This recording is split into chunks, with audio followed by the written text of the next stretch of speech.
Peristiwa kebakaran melanda sebuah rumah warga di Dusun Kaungguluk RT 09 RW 04, Desa Conggeang Kulon, Kecamatan Conggeang, Kabupaten Sumedang, pada Senin malam, 4 Mei 2026.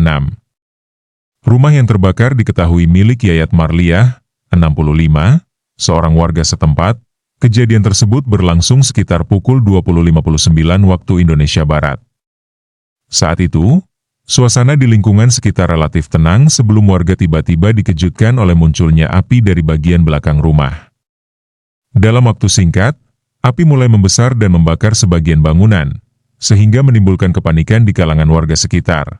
Warga yang melihat kejadian tersebut segera berupaya memberikan pertolongan dengan peralatan seadanya sambil menghubungi petugas pemadam kebakaran.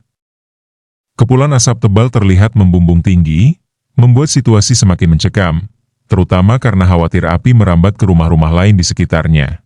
Kepala Bidang Pemadam Kebakaran dan Penyelamatan Dinas Damkar Sumedang, Cece Ruhiat, menjelaskan bahwa pihaknya menerima laporan kebakaran tidak lama setelah kejadian berlangsung. Menindaklanjuti laporan tersebut, 2 unit mobil pemadam kebakaran langsung dikerahkan ke lokasi untuk melakukan pemadaman. Ia menyampaikan bahwa proses pemadaman berlangsung cukup intens mengingat kondisi api yang sudah membesar saat petugas tiba di lokasi. Petugas berupaya secepat mungkin mengendalikan api agar tidak menyebar ke bagian rumah lainnya maupun ke bangunan di sekitar.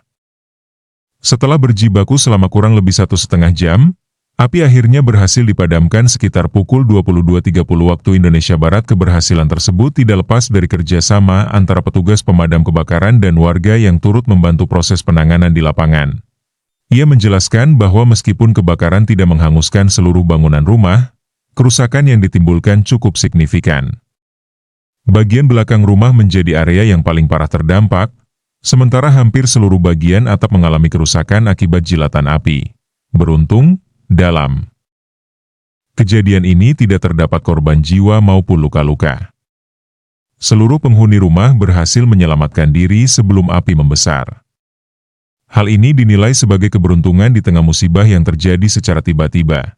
Terkait penyebab kebakaran, ia mengungkapkan bahwa dugaan sementara mengarah pada korsleting listrik yang berasal dari mesin pendingin ruangan atau air kondisioner, AC. Namun demikian, penyelidikan lebih lanjut masih akan dilakukan untuk memastikan penyebab pasti kejadian tersebut. Akibat kebakaran ini, pemilik rumah diperkirakan mengalami kerugian yang cukup besar. Ia menyebutkan bahwa nilai kerugian ditaksir mencapai sekitar 200 juta rupiah, mengingat kerusakan yang terjadi pada struktur bangunan serta barang-barang di dalam rumah. Peristiwa ini menjadi pengingat penting bagi masyarakat untuk lebih waspada terhadap potensi bahaya kebakaran, terutama yang disebabkan oleh instalasi listrik dan penggunaan peralatan elektronik di dalam rumah. Pemeriksaan rutin serta penggunaan perangkat listrik yang sesuai standar